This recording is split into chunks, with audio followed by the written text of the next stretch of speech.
আজকে আমি প্রথমে যেমন জুলাই যারা শহীদ হয়েছেন এবং গত 16 বছরে যেসব নেতাকর্মী শহীদ হয়েছেন, গুম হয়েছেন, তাদের প্রতি শ্রদ্ধা জ্ঞাপন করছি। একই সাথে তাদের পরিবারের প্রতি আমি শ্রদ্ধা জ্ঞাপন করে, সহমর্মিতা জ্ঞাপন করে আমার অল্প কিছু কথা আমি বলছি।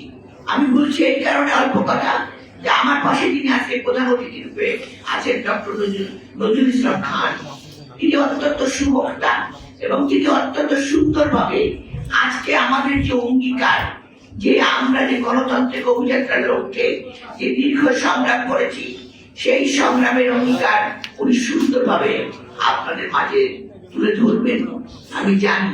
সেই জন্য আমি অল্প কথা শুধু এইটুকু বলতে চাই, আমাদের এই সংগ্রাম একদিনের সংগ্রাম নয়।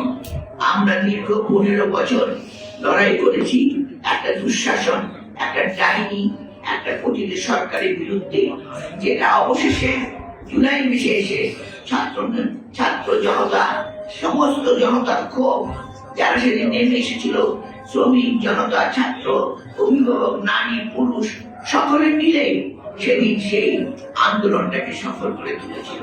হ্যাঁ, এখানে নেতৃত্ব দিয়েছেন আমাদের ছাত্ররা, আমাদের যুব সমাজ, আমাদের তরুণ সমাজ। আমরা জানি তরুণ সমাজই, আমাদের ছাত্র সমাজই বারে বারে দেশের যত গণ অভ্যুত্থান হয়েছে সেই গণ অভ্যুত্থানে তারা নেতৃত্ব দিয়েছেন। আপনারা যদি 69 আন্দোলন দেখেন, আপনারা যদি ভাষা আন্দোলন দেখেন, আপনারা যদি 90 গণ আন্দোলন দেখেন, প্রতিবার ছাত্র তরুণ জনতা তারাই কিন্তু নেতৃত্ব দিয়েছেন। কিন্তু তারা নেতৃত্ব দিয়ে নবীন নবীনের সমন্বয়ে তারা ফিরে গিয়েছেন এবং সুন্দরভাবে দেশটা যদি পরিচালিত হয় সেই চেষ্টা তারা করেছেন। আমি শুধু একটি কথা বলতে চাই, আজকে অনেকে এই নেতৃত্ব কাদের হবে, জুলাই আন্দোলন কার নেতৃত্বে, সেই আমি একটা কথা বলতে চাই, নেতৃত্ব জোর করে আসে না। নেতৃত্ব আমি বললে আমার কাছে চলে আসবে না। শহীদ প্রেসিডেন্ট জিয়াউর রহমান কে ছিলেন?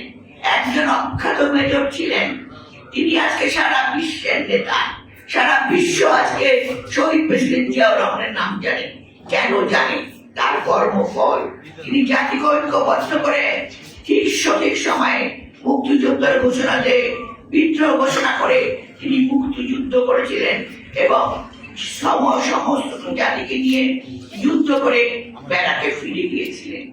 আবার যখন স্বৈর শাসন দেশকে পতিত অবস্থায় নিয়ে আসে, যখন সকল গণমাধ্যম বন্ধ হয়ে যায়, যখন একজনের শাসন ব্যবস্থা আবার যখন আসে বাংলাদেশে, তখন সিপাহী জনতা বিপ্লব শহীদ প্রেসিডেন্ট জিয়াউর রহমানকে ক্ষমতায় নিয়ে এসেছিলেন। কেন নিয়ে এসেছিলেন? কারণ তারা জানতেন এই সেই সৎ রাজনীতিবিদ, সেই সৎ ব্যক্তিত্ব, তিনি বাংলাদেশের মুক্তিযুদ্ধের সফলতা ঘরে ঘরে পৌঁছে দেবেন।